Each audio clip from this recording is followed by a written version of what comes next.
Okay, I'm trying to drive. Here we go. I was waiting. I was desperate for a red light. Like, can I get a red light, Lord, at all, so I can share this thing that you just gave me?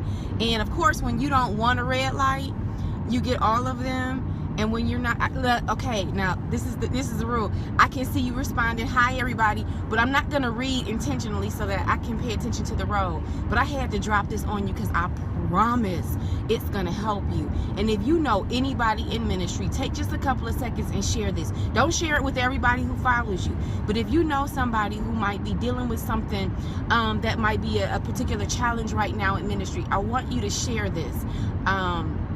I was thinking about something and I really literally had to say, Lord, you know what? I'm going to go to sleep. I'm going to shut down for a couple minutes, and I'm going to expect for you to minister to me really while I rest.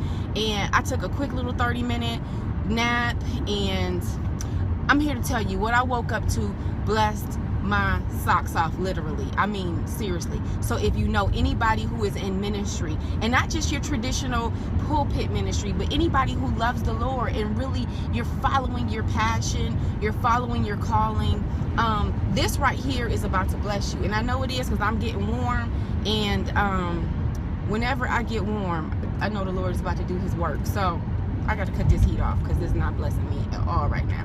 So welcome to this scope. Welcome to the replay for those of you who are going to be tuning in later.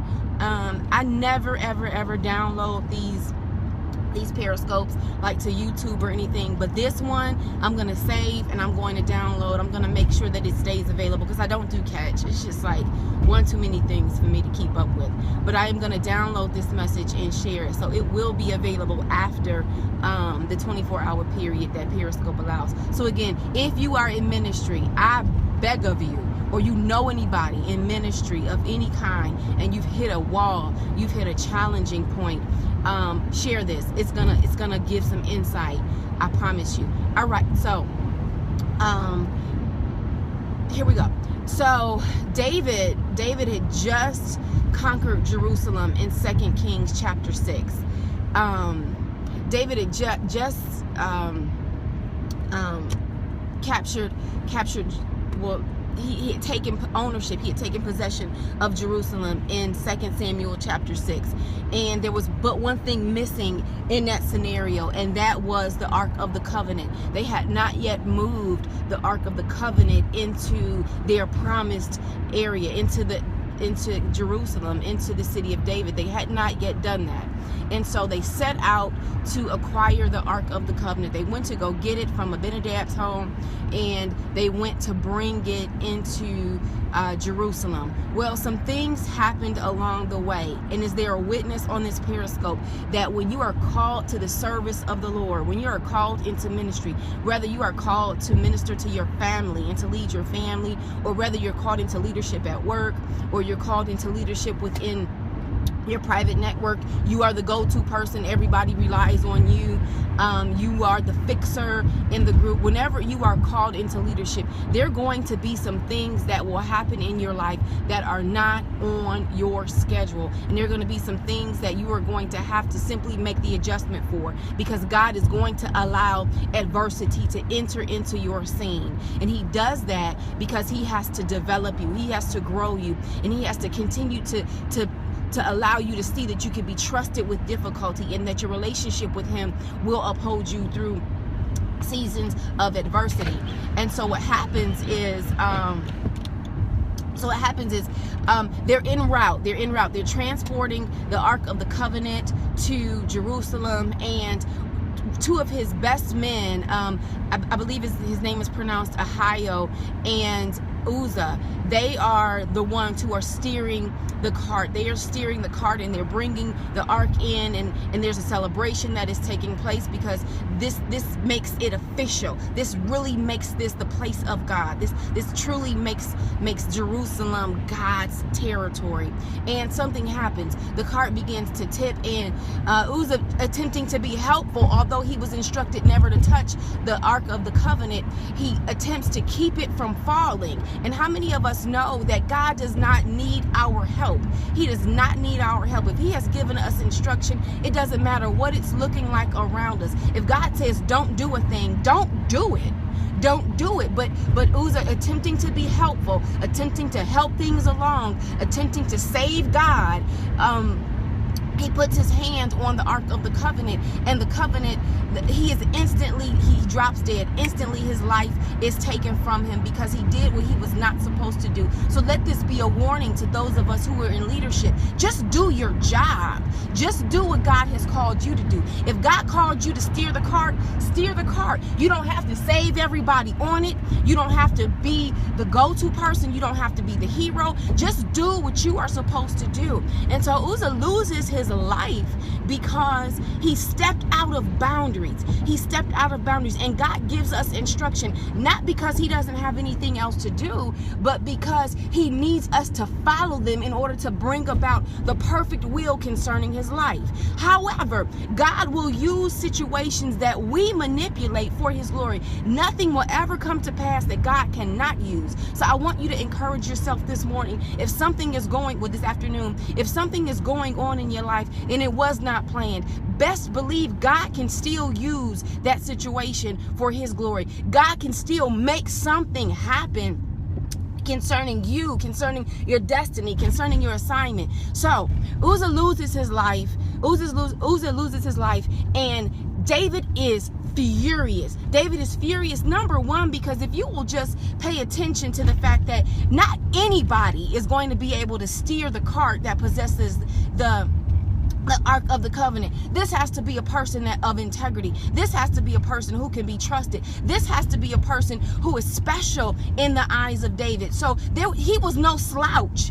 Best believe when David lost Uzzah, David lost somebody in the kingdom of God. He lost help. He lost reliable, trustworthy help. And let this be another lesson for you. I mean, literally, when I woke up, I was like, wow, you're going to lose some people along the way, and it's going to be all right. The will of God concerning your life is still going to come to pass. And so you can get as upset as you want to get because somebody walked away from your ministry. You can get as upset as you want to get because somebody walked out of your marriage. You can be as upset as you want to be. God is still going to bring about his plan concerning your situation. Just because somebody moved, there's a little statement of saying that goes, one monkey, what's the rest of that? One monkey, I might have stopped like now so I can look. One monkey doesn't stop a show. Just because David lost Uzzah doesn't mean that the Ark of the Covenant was not going to get where it needed to be. And just because Uzzah stepped out of line, his decision is about to transform the life of somebody else, because the Ark of the Covenant has to go a different way. And sometimes our decisions make God go a different way. And just because God has to go a different way does not mean that blessings are not on the horizon. Well, Obed-Edom had no idea of what was going on. Obed-Edom, next thing he knows, somebody's knocking at his door, and as they're knocking at his door, they're saying, we need to house the Ark of the Covenant here, because David decided that the Ark of the Covenant, that mission was about to be aborted. And God will never allow his mission to be aborted, regardless of how stagnant we become, no matter how angry we are. If God is attempting to get a thing done, God is going to do exactly what he set out to do. So David says, I'm not doing it. We're going to drop this Ark of the Covenant off. I'm done with it. I'm furious with God. God took my right-hand man. I'm done. And let me help you.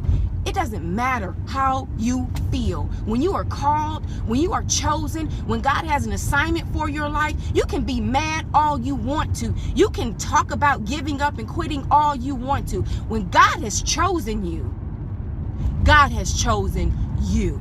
And whatever it is that God requires and desires from your life, it's going to happen. And the word of God says that for 3 months, David aborted the plan. 3 months, David aborted the plan. And David did not realize that God doesn't stop working because David's mad. God is not going to stop working because you get your feelings hurt. God is not going to stop working because people turn their backs on you. God is not going to stop working because you have an attitude. God is not going to stop working because you decide that you're not going to use your gifts anymore. God will do what God chooses to do. So Obed-Edom gets knock on the door.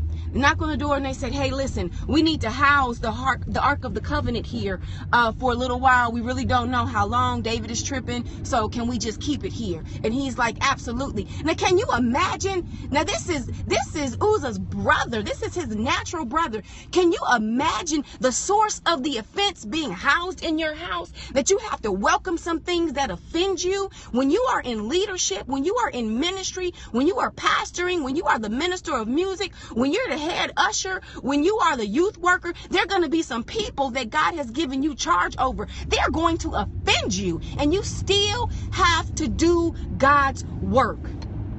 Still have to do God's work. So Obed-Edom welcomes the Ark of the Covenant and it speaks to obedience. You may not always understand why you have been called to a particular thing, but he is obedient and he allows the Ark of the Covenant to enter into his home. And so as he allows that to happen, something transforms in his entire world. The word says that Obed-Edom was blessed in that 3-month window more so than he can ever have imagined. When you say yes to God, especially in moments when you are offended, especially in moments when your heart is hurting, especially in moments when your mind is blown, especially when your feelings have been hurt, listen, God is going to bless you. You are simply being set up to bless you. So you start welcoming those things that you don't understand in your life. You start welcoming those things that baffle you. You start welcoming those things that appear to be inconveniences in your life, because God is using that to set you up for greatness. And the word says that the entire time that the Ark of the Covenant was housed in his house, not only was Obed-Edom blessed, but his family was blessed, and his servants were blessed, and his household was blessed. And so when you say yes to God under distress, when you say yes to God when you can't fathom what is taking place, why God has chosen you, why God has allowed a certain thing to happen in your life, he says when you are blessed, when you say yes to what God is asking, you are going to be blessed. And you are going to be blessed abundantly. And that's not just some church lingo. That's just not some language that we just trip around in the kingdom, because we do that from time to time, where it's crafty and it's cliche and it sounds good, but nobody who's preaching it means what they say. Time out for that. God's word is true. And if we don't believe it, we need to hush. We need to stop throwing these cliches around and we don't mean what we say. But the word declares in 2 Samuel 6 that when Obed-Edom received God's will concerning his household, everything connected to him was blessed. So the next time something comes up against you, you don't get it, just say, yes, Lord, I know there's something in it for me. The very next time something comes up against you that hurts you, just say, yes, Lord, because I know you're using this for my good. I know this is for your glory, and I know that you're using it for my good. You're developing me. You're bringing something out in me, or you're bringing something to me that I did not even pray for, but yet you're counting me blessed. So 3 months pass. David gets over it. David goes to bring about the Ark of the Covenant, and everything is restored. And the story goes on and on and on. But however, we're going to stop here for a couple of reasons. A, that's all God told me to share. You operate in obedience. You don't have to understand it. You don't need God's permission. You just operate in obedience. You do what God tells you to do. And you watch how God will restore you. You watch how God will bless you. You watch how God will bring people into your life. You watch how God will set you up for promotion and for elevation and for opportunities. God is not a God that he should lie. And his word that is written concerning your life is true. It's just as true as I am sitting here talking to you on Periscope. You can believe it. You can receive it because it applies to you. Now I'm at my children's school. Thank you for riding with me to Harrisburg Academy. And you know, I try not to be on the phone. I try not to be engaged when they get in the car, because I want them to know that they're important. I want them to know that I care about their day, and so we have to honor our children, you know. And when we are called to work, when we are called to do God's work, our children are called right along with us, whether they like it or not. And so I really try my best, if I can't, not to be overly engaged when they get in the car. So that's my word. I'm gonna munch on my raisins. I'm fasting. I encourage you all to do the same if God calls you to that. So That's it. I do actually have a couple seconds though before they come out. Anybody needing clarity on anything concerning 2 Samuel 6? Go read it. It's gonna bless you. And please be sure to share this Periscope. And I really don't ask you to do that too much, but this, if you're in leadership and you're disgusted, you're irritated, you're mad at God, this will help you. This really will help you. Who's on the call? Thank you. Hi, thank you. Okay, I really have on glasses. Is it? I don't know what this is. It's too much. It's too many characters pushed together. What's your name? Hi, Tameaka. Hi. Y'all, all of these fancy handles like throw me off. Can I tell y'all something? I'm dyslexic. So if it's not straight up, Will Davenport, thank you. If it's not straight up, I can't read it. I really can't read it. That's something about me, that God will use you. He will use you in all of your deficiencies. You live in Florida. I gotta visit you. I want to come to visit some warm weather. You preach a sermon out of 2 Samuel 6. Don't hate on my praise. That's right. That's right. That's when he gets back home and Michael has an issue with her husband worshiping. When you get mad at the people who will worship in your personal space, or you get embarrassed by your loved one's worship, you got a problem. The problem's not theirs, it's you. Thank you for sharing. Thank you for sharing. Tell the truth, y'all. Anybody ever embarrass you with their worship? The summer videos on YouTube. I'm gonna go look at it. Do me a favor. Can you, because I forget stuff. Can you inbox it to me, the link? And I'll make sure that I read it. Watch it. Who else is on? I see a few people on here today. And my babies aren't out yet, so I can talk to y'all for a minute. I'm about to inbox you now. Thank you. And I will watch it this evening. Can't wait for God to give you part 2. Listen, I'm in a place with God where I'm like, what are you asking me to do here, sir? Carson, hi Shannon. I miss you. We gotta go have some lunch or something. Who else is on? I see. Is your son still at the grocery store? I haven't seen him lately. I really haven't seen him lately. Tell him I miss him. How are his grades? Is he doing better in school? Oh, he's not. That's why I haven't seen him as I drop raisins. Where's my ministry? I'm in Harrisburg, Pennsylvania. Didn't even know where Harrisburg was when I was on my way to Harrisburg, which is the absolute truth. I was like, what? Where is Harrisburg? Thank you for sharing what God has given you.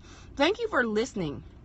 Thank you for being on and listening and receiving what God has put on me today to give. And he told me, share it, download it and share it, and make sure that people hear this. So I know it's not just for me. We all have challenges in ministry, and we have to keep one another lifted, one another encouraged, and so that the work goes on.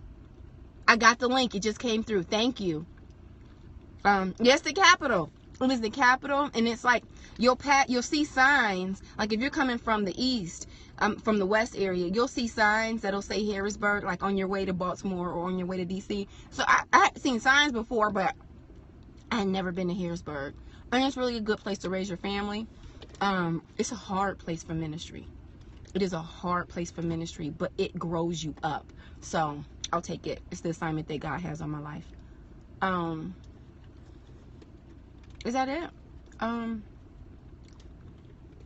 Okay. Are you guys at work still? Are you guys headed home? What y'all cooking? Anybody cooking anything tonight? I'm making hamburgers. Well, see, you know what? The catch thing, though, it's like just one more thing for me to do. So if I can, I'll look at it, and if it doesn't require me to actually manually upload stuff, then I'm willing to do it. But if I have to manually do it, I am not doing it. I'm not doing it. It's too much. Managing a house and a ministry and an online ministry. Oh yeah, that too.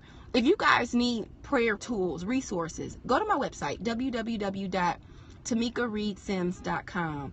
I've got a prayer retreat that's coming up March the 31st, and seating is limited. However, there are a few seats left for the prayer retreat It's going to bless you. I've got some outstanding friends that are coming in to teach with me, one of which just joined on. Y'all go follow Tamar Jackson. Powerful God in the kingdom. That's my personal prophet.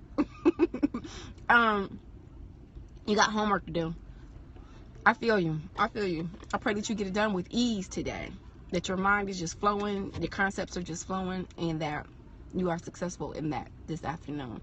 But the prayer retreat, if you guys are in the area or you're interested in traveling to Philly, it's going to be March the 31st to April 1st.